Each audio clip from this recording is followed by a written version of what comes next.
Muy bien, hermanos, que el Señor les bendiga, que tengan un buen día. Y como muy bien decía el pastor, a pesar de las circunstancias que nos rodean, vamos a dedicar este momento y este tiempo para concentrarnos en la palabra del Señor y en lo que Él quiere transmitirnos en esta mañana.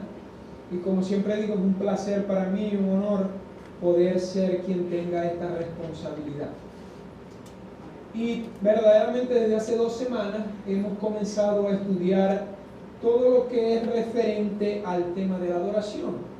Y quisiera reiterar que debemos darle como cristianos importancia a esta doctrina por 3 razones.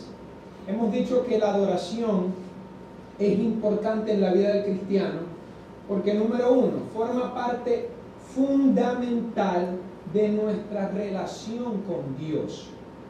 Número 2, porque cualquier cristiano que no entienda lo que la adoración es, no está listo para ir al cielo. Y número 3, es una doctrina, es un tema importante porque se ha enseñado de una forma errónea. Lo que hoy se entiende como adoración o como adorar a Dios no es lo que la Biblia enseña. Entonces, por esas 3 razones, hemos dedicado una serie de prédicas para tratar de explicar todo lo que está incluido en la Biblia con respecto a la adoración, o lo que podemos llamar la teología bíblica de la adoración. Y en las primeras 2 partes hemos visto y estudiado lo que la adoración es, hemos visto lo que la adoración no es, y vimos también cuáles eran las características que debía tener la adoración que a Dios le agrada, la verdadera adoración. Y dentro de esas características vimos que toda adoración debe realizarse necesariamente en espíritu y en verdad. Esta última característica es la que vamos a terminar de desarrollar el día de hoy. Por eso he puesto por título a esta parte de la serie, que es la número 3, en espíritu y en verdad, que es la adoración que a Dios, nuestro Padre, el Señor, le agrada. Bueno, hermanos, y en lo que respecta a nosotros como adoradores, entendiendo ya lo que la adoración es y lo que la adoración no es, nos debería interesar 3 cosas más. Número 1, ¿cuál es el lugar indicado para adorar? Número 2, ¿cuál es el verdadero objeto de nuestra adoración? Y número 3, y por sobre todas las cosas, ¿cuál es la manera correcta de llevar a cabo nuestra adoración? Estas 3 inquietudes las tenemos que resolver. Y vemos que estas 3, Jesús se las aclaró en su momento a una mujer samaritana, en esa narrativa que se encuentra en el capítulo 4 del Evangelio según San Juan. Por eso quisiera que me acompañaran nuevamente en la lectura y el análisis de este texto, entendiendo que es el texto central del tema de la adoración en el Nuevo Testamento. Y después de haber explicado la semana pasada el contexto histórico y cultural, podemos leer directamente desde el versículo 20 en adelante. Por eso busquen en su Biblia el Evangelio según Juan, capítulo 4, los versos del 20 en adelante. Dice así la palabra del Señor en esta narrativa. La mujer samaritana le dice al Señor, entremos en contexto, le dice esta mujer: nuestros padres adoraron en este monte, y ustedes dicen que en Jerusalén es el lugar donde se debe adorar. Versículo 21, Jesús le responde y le dice: mujer, créeme que la hora viene cuando ni en este monte ni en Jerusalén adoraréis al Padre. Ustedes, los samaritanos, adoran lo que no saben. Nosotros, los judíos, adoramos lo que sabemos, porque la salvación viene de los judíos. Mas la hora viene, y ahora es, cuando los verdaderos adoradores adorarán al Padre en espíritu y en verdad. porque también el Padre tales adoradores busca que le adoren. Y termina la porción de esta narrativa en el versículo 24 diciendo que Dios es espíritu, y los que le adoran en espíritu y en verdad es necesario que adoren. La semana pasada dimos respuesta a preguntas claves que nos ayudaron a comprender el contexto histórico y cultural que rodea esta narrativa. Una de las primeras preguntas que nos formulábamos hacía referencia al lugar indicado para adorar según la mentalidad de los judíos y según lo que creían los samaritanos. Preguntábamos por qué los judíos decían que Jerusalén era el lugar indicado para adorar.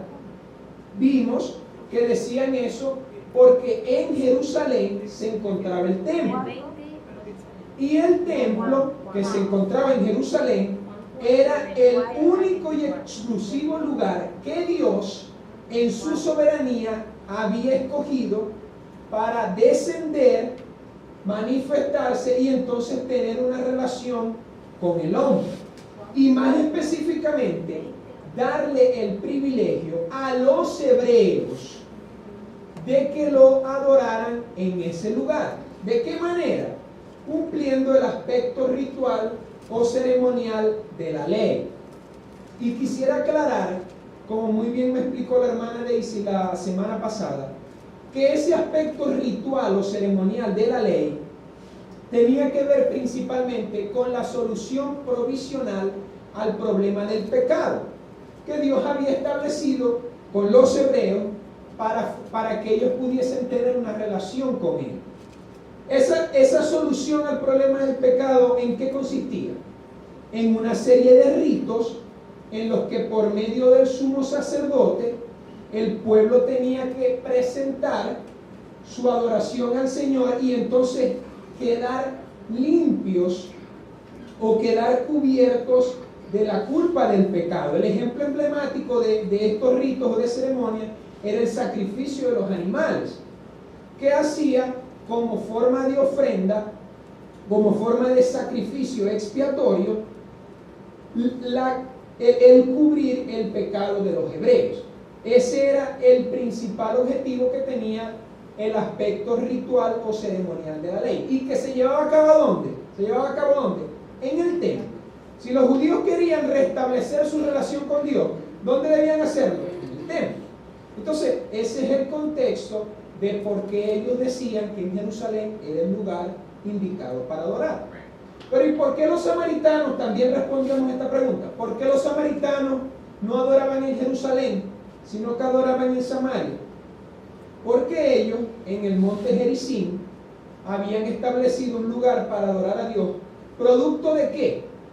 De que cuando los primeros judíos regresaron de su segundo cautiverio, el babilónico, y bajo la dirección de Zorobabel quisieron reconstruir Jerusalén y el templo, ¿qué pasó? Que los judíos vinieron, se ofrecieron a ayudarles en la reconstrucción del templo, pero los samaritanos se ofrecieron, entonces los judíos los rechazaron por considerarlos una raza mixta, por considerarlos inmundos y por no querer contaminar el templo. Entonces, siendo los samaritanos rechazados por los judíos, ellos entonces crearon su templo y su forma de adorar en Samaria. Eso se encuentra en Esdras 4, por si quieren indagar más en eso. Y entonces esto es lo que hace sentido a que la mujer samaritana le haya dicho al Señor: nuestros padres adoraron en este monte, y ustedes, refiriéndose a los judíos, dicen que en Jerusalén es el lugar indicado para adorar. Eso es el contexto cultural, histórico, es lo que le da sentido a estas palabras. Entonces, ante la controversia de judíos y samaritanos sobre el lugar indicado para adorar, Jesús da la respuesta. En el versículo 21 Él le dice, profetizando: mujer, la hora viene cuando ni en este monte, ni en Jerusalén, ni en ninguna parte adorarán al Padre, sino que en todo lugar. Le dice, ni en este monte ni en Jerusalén adoraréis al Padre. Jesús, con esa afirmación que estaba haciendo, ¿Qué estaba diciendo? Que en efecto la adoración no se iba a restringir a un lugar geográfico. No iba a ser ni en Samaria ni en Jerusalén. Jesús además le hizo entender que Dios no estaba limitado en el tiempo ni en el espacio. De hecho, Esteban, en su defensa, también se lo dijo claramente a los judíos. Cuando, citando Isaías 66, él les dice: si bien el Altísimo no habita en templos hechos de mano, como dice el profeta, el cielo es mi trono y la tierra el estrado de mis pies. ¿Qué casa me edificaréis? Dice el Señor. ¿O cuál es el lugar de mi reposo? ¿No hizo mi mano todas estas cosas? Le citaba Esteban en Hechos 7:48. Y de igual manera David decía: Jehová está en su santo templo. Jehová tiene en el cielo su trono. Por eso es que vemos que todo esto nos hace entender que la adoración no se restringe a un lugar en específico. No es ni en Jerusalén, ni en Samaria, ni en ningún lugar geográfico. Y es así como nos podemos dar cuenta que el Señor no le da tanta importancia al lugar en donde se hace la adoración, sino que por el contrario le da mayor importancia al objeto, a la actitud y a la condición espiritual de los adoradores. Debemos pensar más en el quién y en el cómo que en el dónde. ¿Okay? ¿Sí se entiende eso? Debemos darle mayor importancia en a quién adoramos y cómo lo adoramos que en dónde lo hacemos. Por eso es que por esta razón el Señor no solo aclara el lugar donde se debe adorar, sino que también enseña cuál es el verdadero objeto de la adoración y lo identifica. Fíjense que Jesús niega que sea el Dios de los samaritanos el objeto de la verdadera adoración y afirma que es el Dios de los judíos, porque la salvación procede de ellos. ¿Qué quería decir Jesús? Que la salvación procede del Dios a quien los judíos conocían y adoraban, del Dios que se le había revelado a ellos. Y vimos también de que en qué consistía la diferencia entre la adoración que presentaban los samaritanos y los judíos. Que los samaritanos, además de ser un pueblo mestizo, habían restringido el conocimiento de Dios. Vimos que los samaritanos no aceptaban toda la revelación de Él en el Antiguo Testamento. Ellos adoraban a Jehová, pero en base a la revelación solo encontrada en el Pentateuco, que son los primeros 5 libros del Antiguo Testamento: Génesis, Éxodo, Levítico, Número y Deuteronomio. Los samaritanos solo adoraban a Dios en base a ese conocimiento. Ellos rechazaban todos los libros proféticos, todos los libros poéticos y el resto de los históricos. Por eso es que ellos habían limitado el concepto, el conocimiento de Dios. Y es por esta razón que Jesús los acusa de una falsa adoración, cuando en el versículo 22 le dice: vosotros adoráis lo que no sabéis, porque ellos no conocían al Dios verdadero. Es por eso que las palabras que dan aliento y que dan esperanza a aquellos que quieren adorar a Dios de la forma verdadera, de la forma que a Él le agrada, son las que están en el versículo 23, cuando Él le dice a la mujer: pero la hora viene y ahora es. Esto aquí apuntaba al comienzo de un nuevo tipo de adoración que Jesús mismo estaba inaugurando. Él estaba informando que de ahora en adelante Él, que había venido, sería posible para todos los hombres que pudiesen presentarle a Dios una nueva y mejor adoración. Y es aquí donde vamos a ver cómo se puede notar la diferencia entre la adoración en ambos pactos y que se encuentra registrada en ambos testamentos. Por eso, comencemos desde el versículo 23 a analizar en concreto lo que esto significa. Repito de nuevo esta frase: los verdaderos adoradores adorarán al Padre en espíritu y en verdad. Esta es una expresión que abarca varios elementos importantes. Primero, al decir verdaderos adoradores, Jesús reconoce que hay adoradores que no son verdaderos. Y estos son aquellos que no adoran según lo que Dios exige, que es en espíritu y en verdad, como lo hacían los judíos y como lo hacían los samaritanos. Entonces, lo primero que tenemos que tomar en cuenta es que el Señor especifica que hay verdaderos adoradores, pero que al decir eso da por sentado que también hay falsos. Y tenemos que, como creyentes, entender que no todo acto de adoración, aun si es dirigido a Dios, a Él le agrada. Por eso nosotros, a pesar de que creamos que estamos adorando a Dios y que a Él le agrada, a veces no toda adoración a Él le agrada. Entonces es crucial, es sumamente importante entender lo que significa en espíritu y en verdad. Tenemos que determinar ese significado. Y esta frase ha recibido muchas interpretaciones. ¿Qué es lo que debe decidir cuál es su verdadero significado? El contexto en el que se encuentra. Primero, en espíritu. ¿Qué es espíritu? Espíritu significa, sencillo, cualquier cosa que es inmaterial y que por tanto es eterno. Espíritu es lo que es opuesto a lo material, a lo físico, a aquello que se destruye o a aquello que no perdura con el tiempo. Es lo contrario a eso. Espíritu es lo contrario a lo que es físico, a lo que es material. Y según el contexto donde se encuentra este término, adorar en espíritu sería lo opuesto a adorar o a la adoración que se realizaba en un lugar físico, en un lugar material, que era ¿qué cosa? El templo o la ciudad de Jerusalén. Entonces, adorar en espíritu es lo opuesto a adorar en un lugar determinado, en una ciudad determinada, en un templo físico, en un templo material.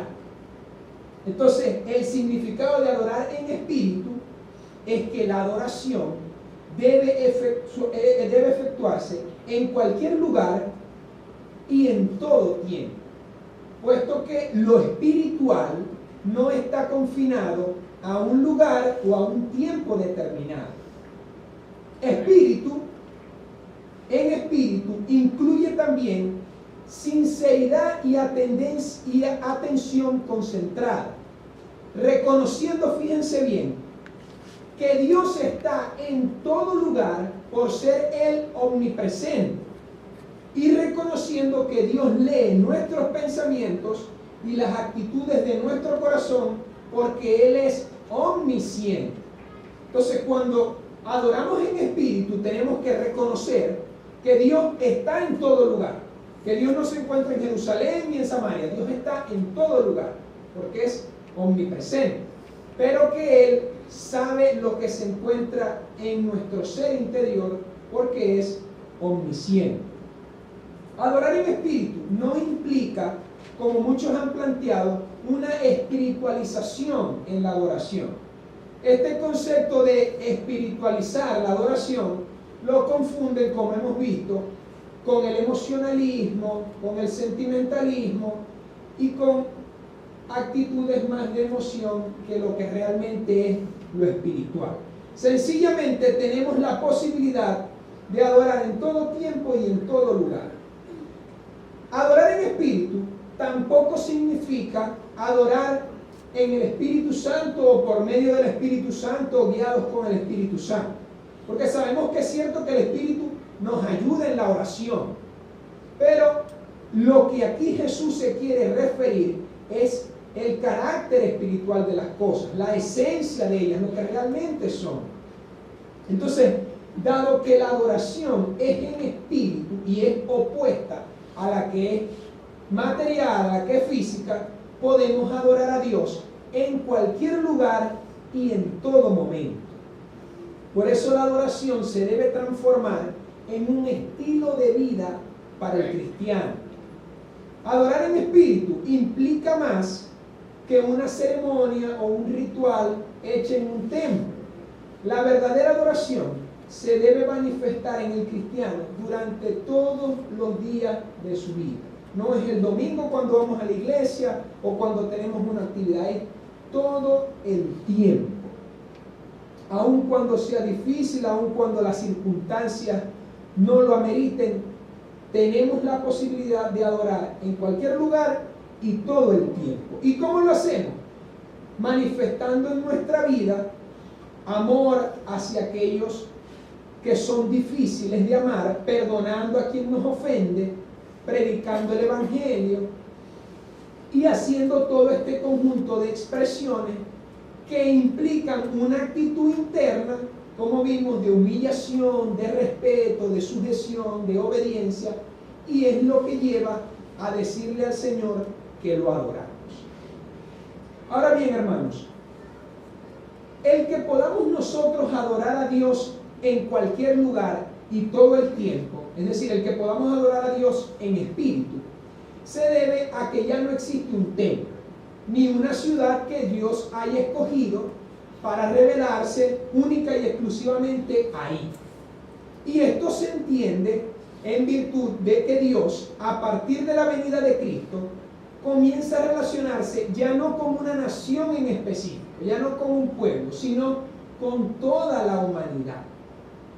Y como dijimos la semana pasada, esa ley ritual o ceremonial de la ley, ese aspecto, era solo momentáneo, efectivo y vigente solo hasta que Cristo viniera.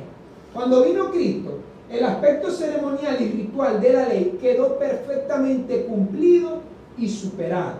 Ya no hay más necesidad de realizar ninguno de sus ritos porque Cristo los cumplió con su vida y con su obra. Él es el cumplimiento pleno de ellos. Entonces, si ya no hay necesidad de hacer todo ese conjunto de ritos y de ceremonias, entonces tampoco hay necesidad de que exista un templo. Pero aunque ustedes no lo crean, en la adoración en espíritu y en verdad sigue existiendo un templo, pero con la única diferencia que este templo ya no es físico, ni se encuentra en Jerusalén. Veamos lo que dice la Biblia al respecto. Busque Juan capítulo 2 del 19 al 21. Y estos versículos se encuentran en una narración de que le llegan a Jesús a preguntarle qué señal él mostraba al haber sacado del templo a los comerciantes y cambistas. Entonces fíjense lo que el Señor les dice en Juan capítulo 2 versículos del 19 al 21. El Señor les dice a los judíos: destruid este templo y en 3 días lo levantaré. Dijeron luego los judíos, impresionados: en 46 años fue edificado este templo y tú en 3 días lo levantarás. Pero fíjense lo que el Señor quería decir. Versículo 21, y esto es lo que le da respuesta al nuevo templo. Mas él hablaba del templo de su cuerpo. Jesús sabía que los judíos estaban destruyendo con sus perversiones el templo físico, el templo que estaba en Jerusalén. Pero él también sabía que posteriormente iban a destruirlo a él, que su cuerpo lo iban a crucificar y le iban a dar muerte. Pero no obstante, él también sabía que ese santuario en 3 días iba a ser levantado. Jesús se estaba refiriendo a la resurrección de entre los muertos. Y entonces, como resultado de esa resurrección, él establecería un nuevo templo y un nuevo culto, una nueva forma de adorar. Es por esta razón que en otra oportunidad, cuando a él lo acusan de recoger espinas y comer en un día de reposo, él les dijo: pues os digo que uno mayor que el templo está aquí. En pocas palabras, Jesús les estaba afirmando que él representaba la presencia y la autoridad real de Dios más completamente que el templo. Y recuerden que así como el tabernáculo y el templo servían de señal de la presencia de Dios, y del reinado de él en Israel, Jesús, cuando vino, estaba mostrándole al mundo que él, de manera más real y completa, era la presencia de Dios y su reinado sobre la tierra. Quisiera que leamos este otro texto para corroborar todo esto. Fíjense lo que dice el capítulo 1 de Juan. Dice así: en el principio era el Verbo, y el Verbo era con Dios, y el Verbo era Dios. Este era en el principio con Dios. Versículo 3: todas las cosas por Él fueron hechas, y sin Él nada de lo que ha sido hecho fue hecho. Saltamos hasta el 14 y fíjense lo que dice: y aquel Verbo fue hecho carne y habitó entre nosotros, y vimos su gloria, gloria como del unigénito del Padre, lleno de gracia y de verdad. Fíjense lo que añade ahora el verso 18: a Dios nadie le vio jamás, pero el unigénito Hijo que está en el seno del Padre, Él le ha dado a conocer. Y hermanos, según los especialistas en traducción bíblica, entre ellos nuestro amado pastor Obed Troconis, la palabra traducida acá en la Reina Valera como habitó en el verso 14 es el término equivalente del verbo griego shenó, que significa habitar o poner su tabernáculo. Por lo que esto significa que Dios, el Verbo, vino a habitar entre nosotros. ¿De qué manera? Poniendo su tabernáculo entre nosotros. Reiteran el hecho de que ese Verbo, que era Dios y que estaba desde el principio, había adoptado una residencia temporal entre nosotros. O podemos decir más fácilmente, Dios, en la carne de Jesús, había armado un tabernáculo entre nosotros. Y en virtud de todo esto, es que podemos afirmar categóricamente que Dios montó su templo tabernáculo en Jesús. Él hizo visible su gloria. Jesús vino a revelar quién era el Padre. Por eso el tabernáculo y el templo del Antiguo Testamento eran tipo de Cristo, que era en un sentido muchísimo más superior la presencia y la morada de Dios aquí en la tierra. Por eso Jesús se convierte para todos los creyentes en el templo en el cual Dios vive. Jesús es ese templo ahora entre nosotros. Hoy en día, si nosotros queremos presentarle a Dios nuestra adoración, si queremos tener relación con Él, ya no necesitamos ir a Jerusalén, podemos acudir a Jesús. Amén. Él, como mismo se atribuyó, es el camino, la verdad y la vida. Y nadie llega al Padre sino por medio de Él. Por medio de su muerte y resurrección, Jesús pasó a ser el nuevo y el verdadero templo. De hecho, el rasgado del velo del templo de Jerusalén, en el momento en que Jesús está crucificado, es un símbolo de la apertura de un nuevo camino que ahora nosotros tenemos hacia la presencia de Dios. De hecho, el autor de la carta a los Hebreos dice que ahora tenemos libertad para entrar al lugar santísimo por la sangre de Jesucristo. Hebreos 10:19. Es por eso, hermanos, que la adoración ya no depende de un lugar ni de un sitio determinado, sino de una persona. Y esa persona es Jesús, porque Él pasa a ser ahora el nuevo templo, la nueva morada de Dios. Ahora, entendiendo esto, ustedes pudiesen preguntar: hermano, pero si Jesús ya no está en la tierra, si Él se fue, ¿cómo entonces sigue siendo el templo de Dios? ¿Cómo se fue? Ya no tenemos templo. ¿Cómo aclaramos este punto ahora? El pastor lo explicó muy bien esta mañana para los que estaban acá en la escuela dominical. Y entender esto no es fácil. Entender el hecho de que Jesús es el templo, el nuevo templo, pero Jesús se fue, y ahora el templo donde está, ¿quién es? Entender esto no es fácil. Pero si entendemos y si aceptamos que la Biblia dice que por cuanto nosotros somos hijos, Dios envió a nuestros corazones el espíritu de su Hijo, y el espíritu de su Hijo no es otra cosa que el Espíritu Santo. Nosotros entendemos que ahora somos nosotros los que pasamos a tener en nuestros corazones el Espíritu Santo, y ahora somos nosotros el templo de Dios. Veamos cómo esto Pablo lo expone en su carta a los Corintios. 1 Corintios 3, 16 y 17, Pablo escribe diciendo: ¿no saben que son templo de Dios? Y aclara Pablo el por qué son templo de Dios. Y que el Espíritu de Dios mora en ustedes. Si alguno destruye el templo de Dios, Dios le destruirá a él. Porque el templo de Dios, el cual son ustedes, santo es. Y en la carta a los Efesios, Pablo explica esto de una forma mucho mejor. Fíjense cómo se encuentra plasmado acá. Pablo le dice a los Efesios: todos los miembros de la iglesia son como un edificio, el cual está construido sobre la enseñanza de los apóstoles y los profetas. En ese edificio, Jesucristo es la piedra principal.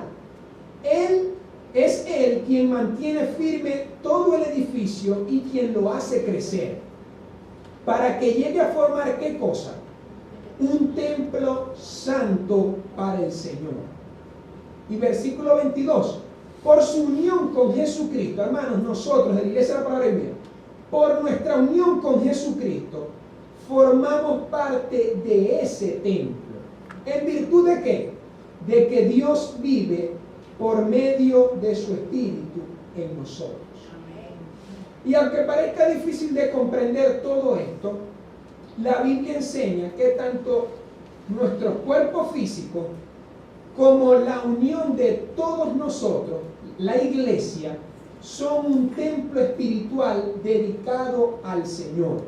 Un lugar en el cual Dios, que habita en todas partes, se localiza a sí mismo. Y de la misma manera que como Dios habitó en el tabernáculo, en el templo y en Jesús, Él ahora vive por su Espíritu en la iglesia. Amén. Ahora el templo, hermano, está conformado por cada uno de los hijos de Dios, los cuales, como dice Pedro, somos piedras vivas que edificamos ese templo espiritual. Y Él también prometió que donde están 2 o 3 reunidos en su nombre, Él está en medio.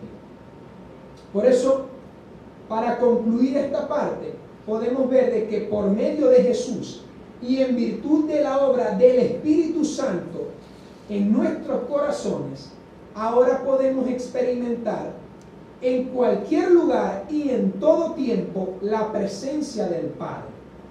El hecho de que Cristo es el nuevo templo y de que Él vive en nosotros por su Espíritu tiene esta finalidad: que podamos adorarle en espíritu, que podamos adorarle en cualquier lugar y en todo momento.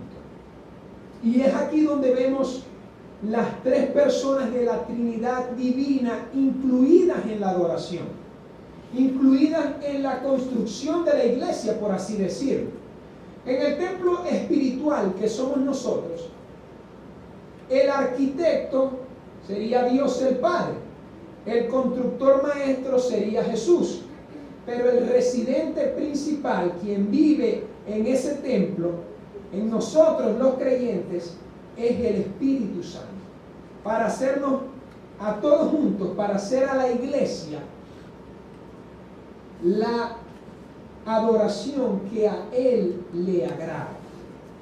Por eso debemos tener esto sumamente claro. Adorar en espíritu a Dios implica eso, en virtud de que el nuevo templo está en nosotros y nosotros formamos ese nuevo templo espiritual. Podemos adorarle ni en Jerusalén ni en Samaria, no, en cualquier lugar y en todo momento. Pasemos a ver ahora la segunda parte de esta adoración, porque la adoración no solo es en espíritu, no solo podemos adorar en cualquier lugar y en todo momento, sino también debemos adorar en verdad. Y verdad, este término denota una realidad que es firme, que es sólida, que es auténtica y que por tanto es verdadera. Ahora, según el contexto, fíjense, ¿no? Según el contexto donde este término se encuentra incluido, adorar en verdad significa que la adoración debe realizarse conforme a lo que Dios es en esencia. En verdad significa o se refiere a la verdad acerca de la naturaleza y las obras de Dios, acerca de lo que Él es y acerca de lo que Él hace. El que es sincero, pero adora el sol o adora la luna, no agrada a Dios, porque no está adorando en verdad o de acuerdo con lo que es la verdad.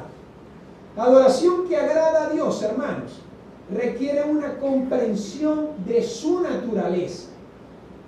Por eso es imprescindible conocerle tal como Él es.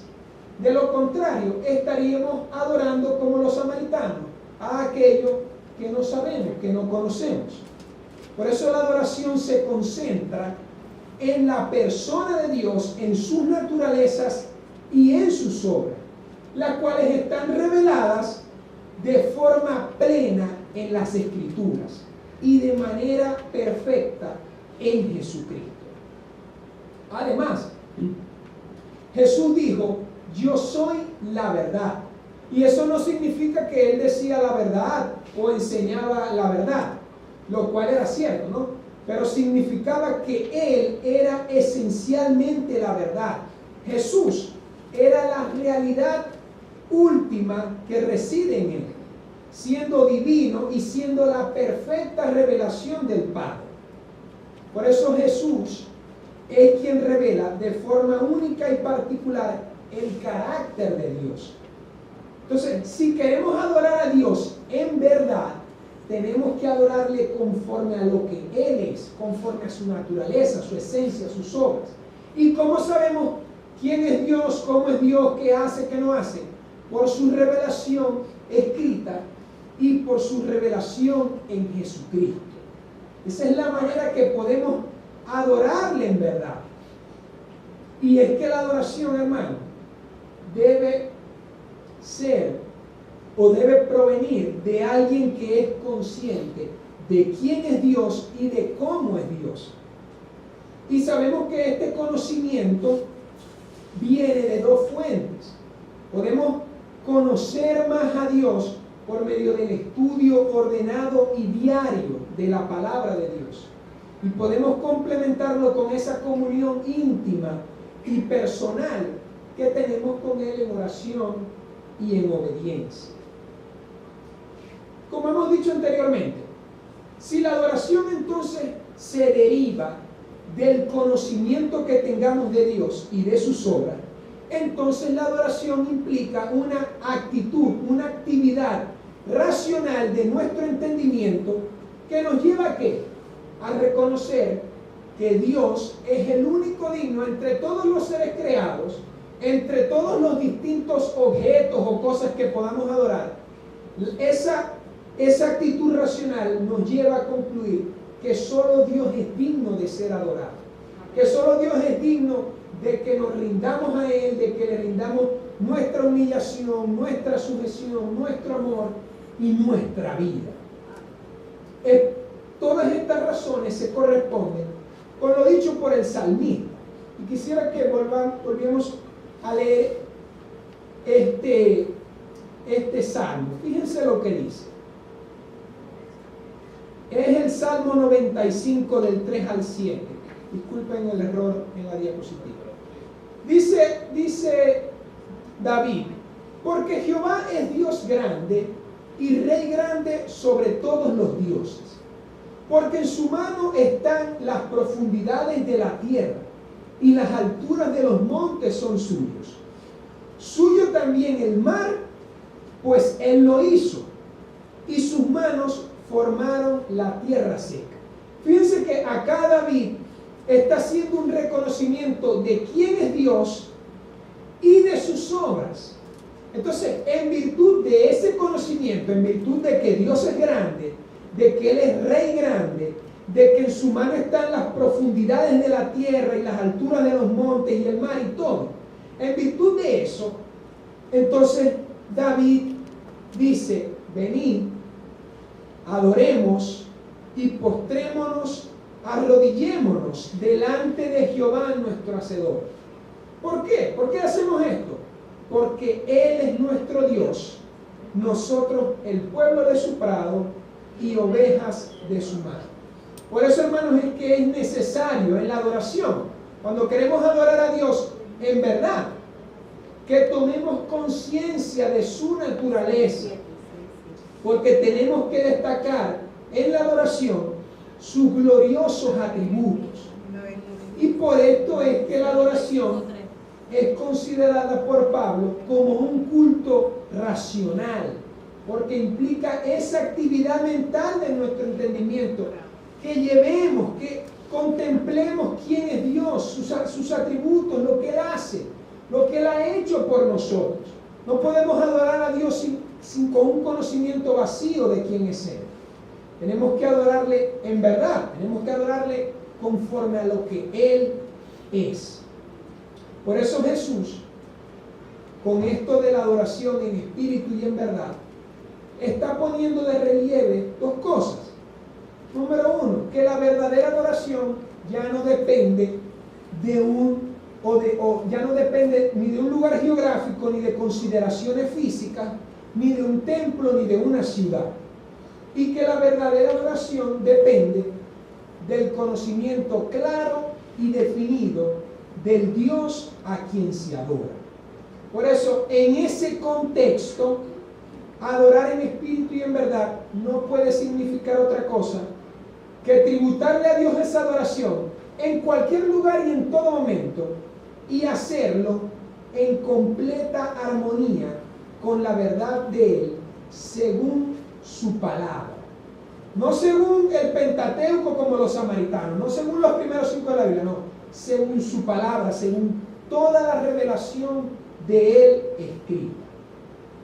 Esta adoración entonces deja de ser material y pasa a ser espiritual, deja de ser externa y pasa a ser interna, y se encuentra dirigida al Dios que las Escrituras presentan y revelan.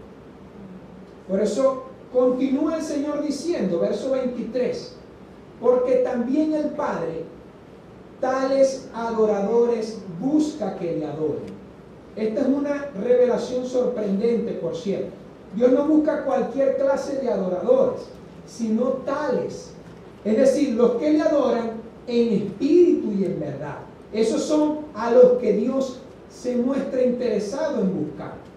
Pero ese amor y esa misericordia que Dios ha tenido de buscar adoradores que le adoren en espíritu y en verdad, no tiene como fin satisfacerse Él mismo porque es un ser orgulloso o prepotente, ni tampoco tiene como fin que Dios quiere satisfacer una necesidad porque, ay, pobrecito, Dios necesita que lo adoren, que él se siente solo. No. Es un acto de misericordia, de amor para con nosotros, en darnos el privilegio de que podamos entrar en su presencia, de que podamos tener una relación con Él y en esa relación adorar. Por eso es que por estas razones vemos que dentro de lo que a nosotros nos debe impulsar a adorar a Dios está el hecho de que no solo Él lo manda, sino que Dios también lo busca en nosotros. Dios busca en nosotros como cristianos que le adoremos en espíritu y en verdad. Él está en busca de tales adoradores. Ahora dice también este versículo 24 que Dios es espíritu. ¿Tendrá que ver esto en algo con la adoración en espíritu y en verdad? Por supuesto que sí, ya que así como Dios por naturaleza es espíritu, no debemos pensar en Él en términos materiales, o no debemos estar limitados a lugares o a cosas.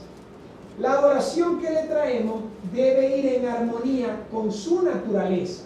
Y si su naturaleza es ser espíritu, debemos adorarle en espíritu. Por eso, al decir que Dios es espíritu, está poniendo de relieve tres perfecciones de Dios. La primera, el hecho de que Dios es espíritu implica que Él es un ser incorpóreo. No es un Dios de madera o de piedra o de cera al que podamos ver y tocar y ponerle flores o prenderle velas. Segundo, el hecho de que Dios es espíritu implica que Él es un ser personal. Dios no está mudo ni está ciego, Él se relaciona con nosotros. Él tiene una comunión íntima con nosotros. Pero el hecho de que Dios sea espíritu también implica que Él es un ser inmenso, que Él está en todo lugar, que la tierra, el universo, se encuentran incluidos en Él. Recordemos lo que decía Salomón cuando decía: los cielos no te pueden contener, cuanto menos esta casa que yo te he edificado.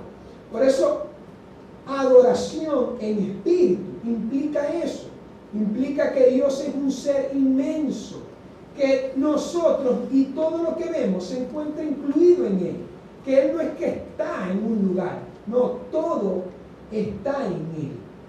Por eso, si quisiéramos darle una mejor traducción o una mejor explicación a este texto, podríamos decir o parafrasear: ¿no ven que si Dios es espíritu, la adoración es espiritual?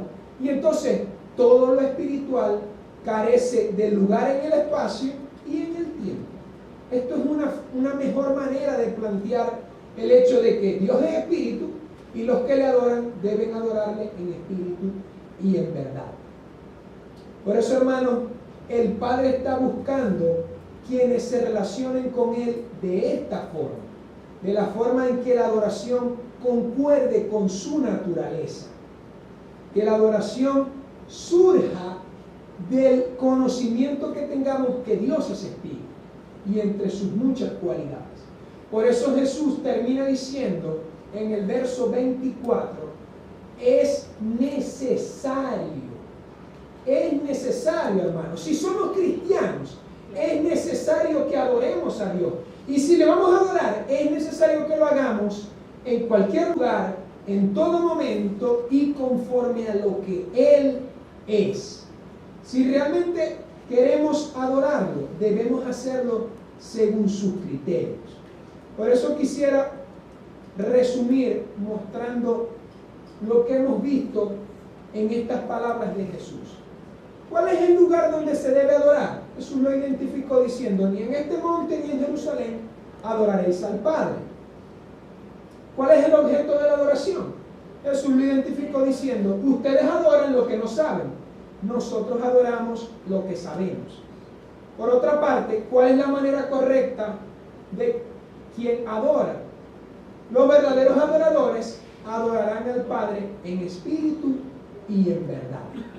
Por eso, hermanos, quisiera concluir como lo hice la semana pasada. En aquella oportunidad les hice dos preguntas para que reflexionaran. Y les confieso que desde que yo comencé a estudiar este tema, me las he estado haciendo. Y eran estas dos preguntas: ¿adora usted a Dios solo cuando viene a la iglesia, solo los domingos? Es decir, su adoración está limitada a un lugar geográfico.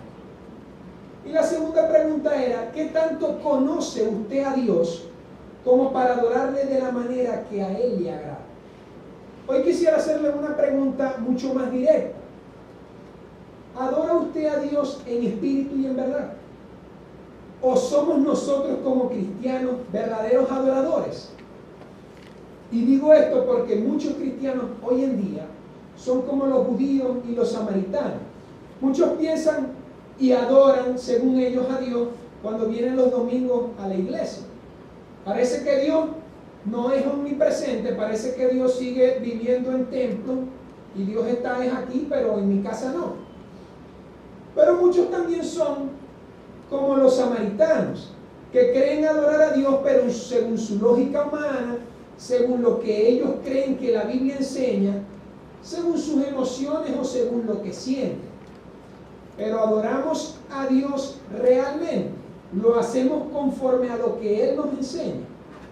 Porque una cosa es saber lo que significa adorar a Dios, pero otra muy distinta es ser un adorador.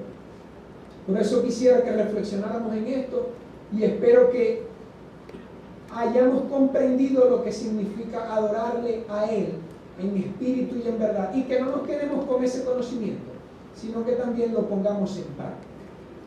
Muchísimas gracias, mis hermanos, que el Señor les bendiga. Amén.